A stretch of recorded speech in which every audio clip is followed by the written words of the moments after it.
What could the company do when Mir Jafar protested? The company deposited him and installed Mir Qasim in place. देखो मीर जाफर के साथ भी उनकी problem हुई, तो उन्होंने मीर जाफर मतलब वो प्रोटेस्ट करने लगे, उनको उसका मतलब तरीका ठीक नहीं लगा ब्रिटिश वालों का, क्योंकि वो ज़्यादा मतलब उनको रेवेन्यू मांगते थे, पैसे मांगते थे।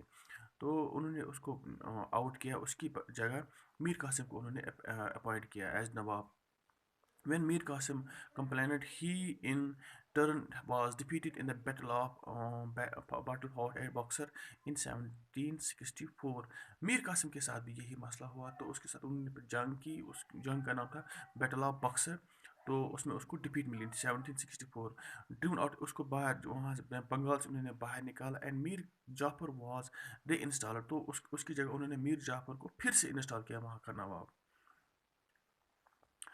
The Nawab had to pay rupees 5 lakh every month, but the company wanted more money to finance its wars and meet the demands of trade and its other expenses. It wanted more territory and more revenue. By the time Mir Jafar died in 1765, um, 65, the mood of the company had changed.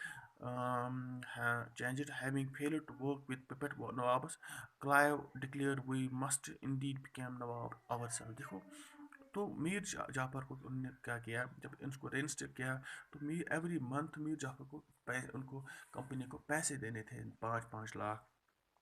तो किस लिए? क्योंकि उनका जो जंग चल रहा था, वार चल रहा था, वार्स के लिए, तो ट्रेड के लिए बढ़ाने के लिए, तो उसको वो ज़्यादा ज़्यादा पैसे मांगने लगे आफ्टर। क्योंकि उसके बाद मीर जाफ़र की डेथ हुई 1765 में। तो ये जो क्लाया था, लॉर्ड क्लाया था, उन्होंने उसने डिक्लेयर किया कि now we will itself become the nawab of that is Bengal.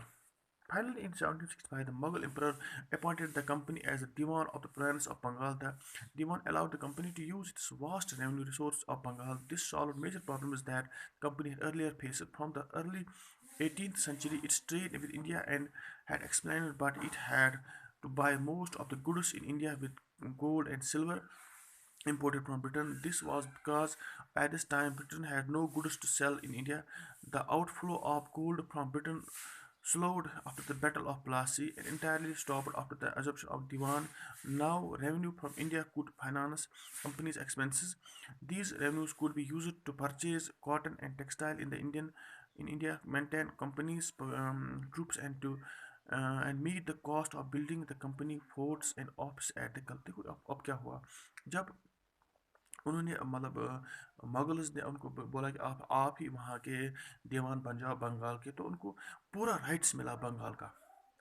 तो उनको जो प्रॉब्लम पहले से थी, तो उनको वो सारी प्रॉब्लम वहाँ सॉल्व हो गई थी, क्योंकि उससे पहले उनको वहाँ से ब्रिटिश वालों को वहाँ से बरतानिया से गोल्ड लाते थे वो, फिर यहाँ से वो चीज़ें खरीदते थे स्लोली स्लोली। तो वो जब जहाँ जंग हुआ बैटल ऑफ प्लासी, उसके बाद वो कम होने लगा, जब वो खुद नवाब बन गए, जो यहाँ उनको अपना यहाँ पैसा मिला इंडिया में, सब कुछ अपने अपने हाथ में था। तो उन्होंने क्या किया, उन्होंने सोचा कि वो गोल्ड वहाँ से नहीं लाएंगे, जो यहाँ से पैसे मिलेंगे इसी को हम वहाँ पे खर्च करेंगे, जंगों में, फोर्ट्स बनाने में, कुछ और चीज़ें। तो जब यहाँ परचेज करने लगे कॉटन अदर चीज़ें, तो उनको प्रॉब्लम वहाँ पे अब नहीं रही।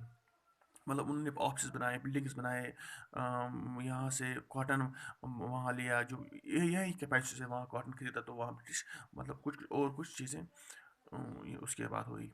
अब कंपनी ऑफिशियल बिकेम नवाब्स। तो ये हम आज डिस्कस नहीं करेंगे, हम इंशाल्लाह कल डिस्कस करेंगे। अस्सलाम वालेकुम।